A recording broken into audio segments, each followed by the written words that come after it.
Astro Niharika. आज की इस वीडियो में हम ग्रहों के बारे में समझेंगे, ग्रहों की जानकारी।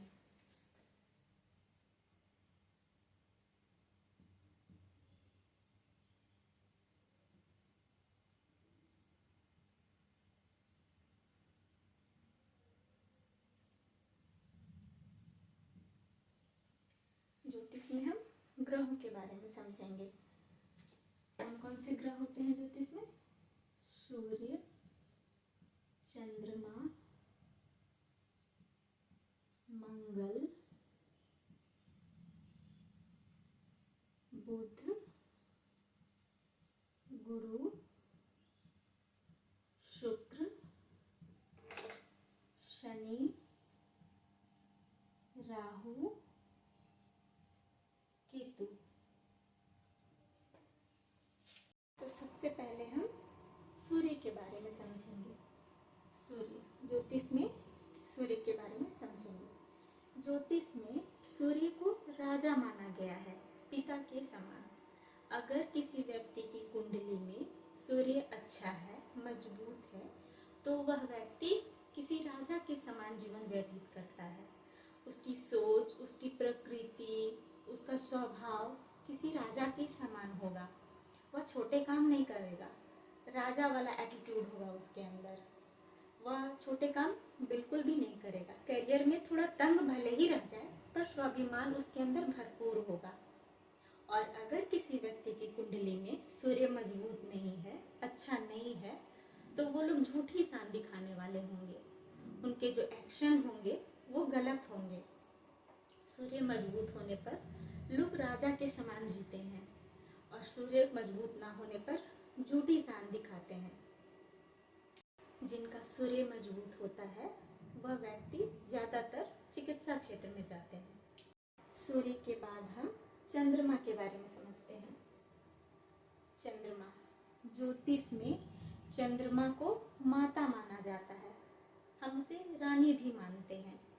अगर किसी व्यक्ति की कुंडली में चंद्रमा मजबूत है, अच्छा है, तो वह व्यक्ति दयावान होगा, दयालु होगा, उसका मन बहुत अच्छा होगा, मन का मजबूत होगा। और अगर किसी व्यक्ति की कुंडली में चंद्रमा मजबूत नहीं है, खराब है, तो वह व्यक्ति का स्वभाव, उस व्यक्ति का स्वभाव चिड़चिड़ा होगा, मन का कमजोर होगा। आगे हम मंगल के बारे में समझते हैं। मंगल, ज्योतिष में मंगल को एक सेनापति के रूप में माना गया है। मंगल का संबंध पहलवानी से है, योद्धा से है। मंगल, जिस व्यक्ति की कुंडली में मंगल होगा वो मैनेजमेंट काफ़ी अच्छा कर पाते हैं। मंगल जिसकी में मजबूत होते हैं, जिनकी कुंडली में मंगल, उनमें प्रभाव होता है। जिन व्यक्तियों की कुंडली में मंगल मजबूत होते हैं वो चाहे कैसी भी परिस्थिति हो जीवन में, विपरीत परिस्थितियों में भी अच्छा मैनेजमेंट कर लेते हैं। और जिन व्यक्तियों की कुंडली में मंगल खराब होता है, कमजोर होता है, वो विपरीत परिस्थितियों में या समय खराब आने पर अपना आपा खो बैठते हैं, मैनेजमेंट सही नहीं कर पाते। यानी ज्योतिष में मंगल को एक सेनापति माना गया है, जिनमें प्रभाव है, शक्ति है, ताकत है, मैनेजमेंट करने की क्षमता है। आगे हम बुध के बारे में समझेंगे। बुध, ज्योतिष में बुध को राजा का पुत्र कहा गया है। जैसे पुत्र हमेशा पिता के साथ ही होता है, वैसे ही कुंडली में आप देखेंगे कि बुध हमेशा सूर्य के साथ साथ होता है। जिस भी व्यक्ति की कुंडली में बुध मजबूत है वह व्यक्ति कलाकार बनता है, अच्छी ड्राइंग करता है, गाना अच्छा गाता है। कुंडली में बुध के शुभ होने पर मैच्योरिटी कम होती है पर समझ प्रॉपर होती है। ऐसे लोग सीए, लॉ की पढ़ाई करते हैं। और जिनकी कुंडली में बुध अशुभ होते हैं या कमज़ोर होते हैं, वे फालतू का मजाक करते हैं, उटपटांग बोलते हैं, उन्हें कला में कोई रुचि नहीं होती। आगे हम बुध के बाद गुरु के बारे में समझेंगे। गुरु, ज्योतिष में बृहस्पति यानी गुरु को आचार्य माना गया है। उन्हें धन का लालच नहीं होता, वो ज्ञान देते हैं, उनका जीवन सादा होता है, वो सादा जीवन जीते हैं। जिनकी कुंडली में गुरु मजबूत होते हैं वे सादा जीवन जीते हैं। लोग उन पर विश्वास करते हैं। जिनकी कुंडली में बृहस्पति मजबूत होते हैं वे बैंकर बनते हैं, ज्योतिष बनते हैं। लोग उन पर विश्वास करते हैं। आचार्य में जिस तरह सादगी होती है वैसे ही जिनकी कुंडली में बृहस्पति मजबूत होते हैं उनकी जिंदगी में सादगी होती है, सच्चाई होती है। आगे हम गुरु के बाद शुक्र ग्रह के बारे में समझेंगे।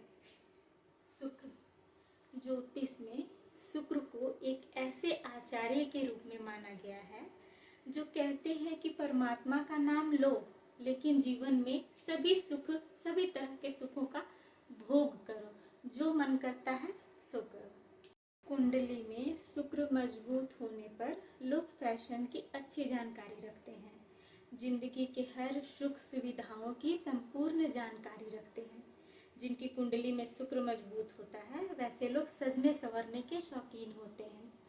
और जिनकी कुंडली में शुक्र कमजोर होता है जिनकी कुंडली में शुक्र कमजोर होता है वे फैशन की जानकारी न रखते हुए भी फैशन में इंटरफेयर करते हैं, गलत फैशन करते हैं। कुंडली में शुक्र अच्छा होने पर व्यक्ति सेल्स में अच्छा होता है, उसमें आकर्षण होता है। अभी हम शुक्र के बाद शनि ग्रह के बारे में समझेंगे। शनि एक बुजुर्ग ग्रह है जो सीधी बात करता है, जिसे मक्खनबाजी नहीं आती, वह तीखी बात करता है। कुंडली में शनि मजबूत होने पर मैच्योरिटी, अनुभव, ज्ञान सब होते हैं। शनि मजबूत होने पर व्यक्ति पत्थर की तरह मजबूत होते हैं, उसे आसानी से हिलाया नहीं जा सकता।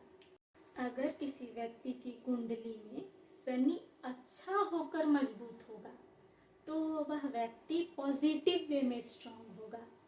और अगर किसी व्यक्ति की कुंडली में शनि बुरा होकर मजबूत होगा, स्ट्रांग होगा, तो वह व्यक्ति निगेटिव वे में स्ट्रांग होगा, यानी ढीठ होगा, किसी की सुनेगा ही नहीं, अपनी मन की करेगा। रोग कारक है शनि। ये हम राहु ग्रह के बारे में समझेंगे। राहु कुंडली में अच्छा भी होता है और बुरा भी होता है। अगर कुंडली में राहु अच्छा है, मजबूत है, तो उसे हम चतुर कहते हैं, चतुराई। और अगर कुंडली में राहु अशुभ है, बुरा है, तो उसे हम चालाकी कहते हैं। के पास दिमाग है, वह दिमागी बातें करता है। जिनकी कुंडली में राहु मजबूत होते हैं, स्ट्रांग होते हैं, वे आविष्कार करते हैं। राहु में सूंघने की शक्ति बहुत तेज होती है। राहु को कुत्ते से जोड़ा जाता है। हम राहु के बाद केतु के बारे में पढ़ेंगे। केतु, जैसा कि पिछले वीडियोस में हमने पढ़ा है राहु और केतु के बारे में, राहु सर है और केतु धड़ है। तो केतु में बल है, दिमाग नहीं है। राहु शुभ होने पर व्यक्ति की विवेक शक्ति काफी अच्छी होती है, मजबूत कॉमन सेंस होता है। और अगर किसी व्यक्ति की कुंडली में राहु अशुभ है तो व्यक्ति की जजमेंट क्वालिटी खराब होती है।